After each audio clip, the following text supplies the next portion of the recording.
In this video, I'm going to show you how I built this mid-century modern style solid walnut dining table. I didn't have any plans, so I started by making a little template and using that template to build a really simple mock-up. Once I was happy with the overall design, I traced out my template onto some pieces of 6/4 walnut. From there, I used my jigsaw to just rough cut everything. Once I was about 1/8 of an inch or so away from my line, I used some double stick tape and attached my template to the walnut pieces. I then used a templating bit at my router table to cut everything to the final size.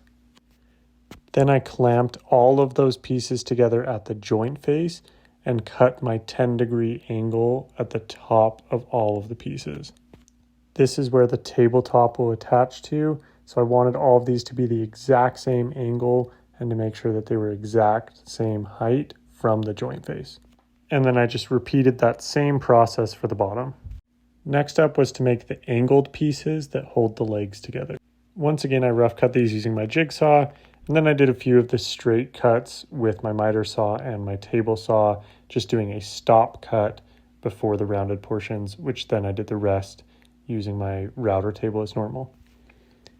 Then I took it all back to my miter saw and started cutting the miters that will connect these pieces together. I'm using dowels for all of my joinery because I'm not rich enough to own a domino, and they work really well. So I went ahead and cut those all and then did my first test fit. Everything fit together really well, so I was back to drilling more dowels where these angled pieces would then come together. They meet at a 45-degree angle, so that was a little bit tricky, but this Jessam doweling jig made it actually really easy.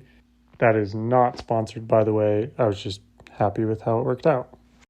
So far, I've been working on the legs and the bottom angled pieces, but I need the same angled pieces for the top. So I was back to milling up some lumber, cutting down pieces. I think I cut these at 1.5 inches wide, but honestly, I don't remember. And then brought those to my miter saw to do the 10-degree angle on all of those pieces. Also at the miter saw, I cut the 45-degree angles where those pieces would meet together. And once again, we were back to drilling some dowels. As you may have seen in some other clips, my dad has been working on this project with me, so this is him drilling these dowels because I was lazy.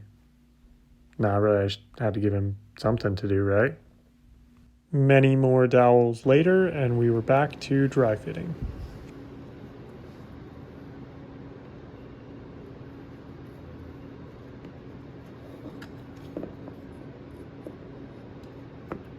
There we go. Nice. I agree, Dad. It is nice. Now that we are confident that everything will fit well, we went to do our glue up. For now, we're only gluing up those angled pieces where the joint faces meet.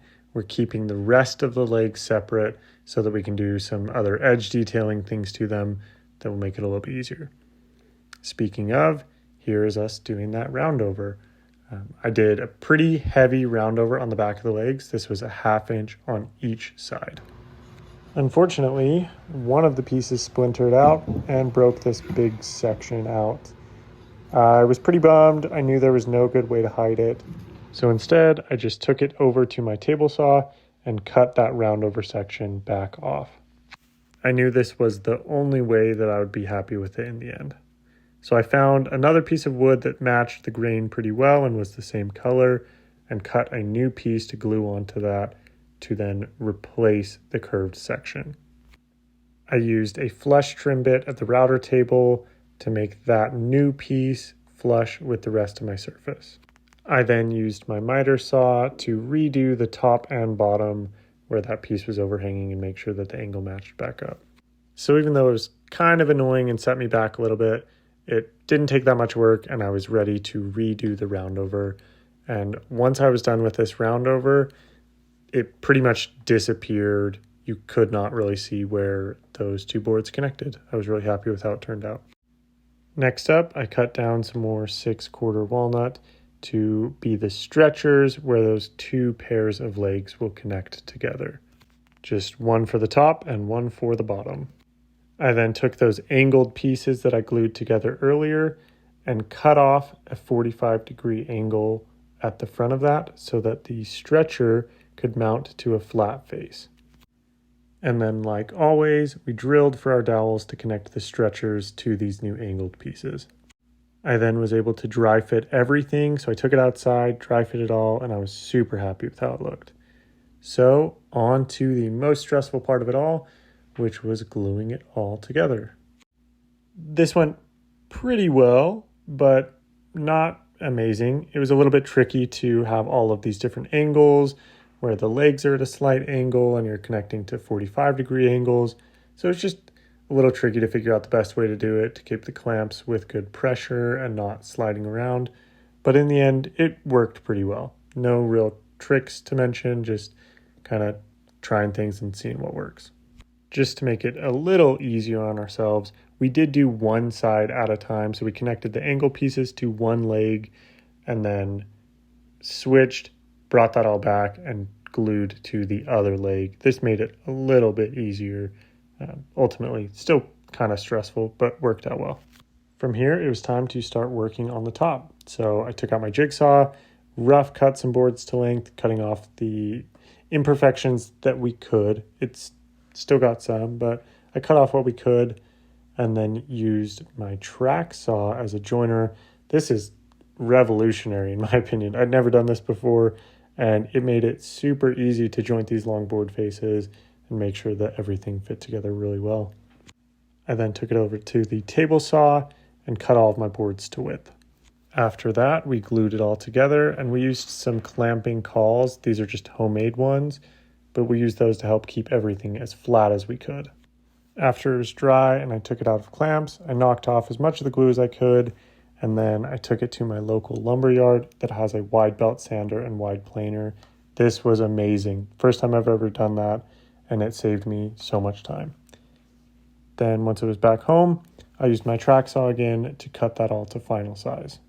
I then set the base upside down on the table and marked everything out to start drilling for the connection.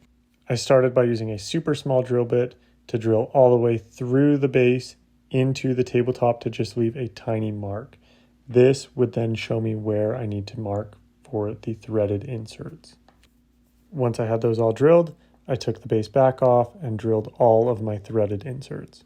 You'll also see that I used some painter's tape to mark out where the table legs sit in relation to the top so that I didn't have to keep going back and forth and centering everything a bunch of times. I then used a Forstner bit to drill out an oversized hole into that table base. Once I had the larger hole from the Forstner bit, I drilled a smaller hole that the body of the screw would go through, with the head being able to still sit on the top. Then I did one of my least favorite parts, which is to go around to all of the imperfections, the knot holes, little voids, whatever they were, and fill those with some black CA glue. This is really simple, but it just makes the end result a lot nicer. As I was doing this, I was kind of laughing at myself for not thinking to do this before sending it to the planer and wide belt sander. That definitely would have saved me some time, but oh well, you live and you learn. So I went back, sanded back off all the CA glue, and then finished with a final sanding of everything. After that, I used my trim router to do an 1/8-inch roundover on both sides of the tabletop just to give it a really consistent edge. And then it was time for finish. On this, I'm using Rubio Monocoat in Pure. Now, again, this is not sponsored, but hey, if they happen to see this and they want to sponsor me, I promise I will not say no. Now, even though this is monocoat for Walnut, especially on the tabletop, I am doing 2 coats. After I do my first coat, I use a maroon Scotch-Brite pad and go back and do a light hand sanding on everything. After that, I take a tack cloth to get up all of the dust and go back and apply my second coat. Doing it this way gives you a little bit more sheen, and it also makes it a little bit more protective for such a heavy use item like a tabletop. I followed the exact same process for the legs, but I only opted to do 1 coat for now. We'll see if it needs it, but otherwise it's really easy to go back and do a maintenance coat. I let that all cure for a full week, and then brought it inside and got the first look at everything all finished. I'm honestly thrilled with how it turned out. Really happy with this piece, but let me know your thoughts. Thanks for watching.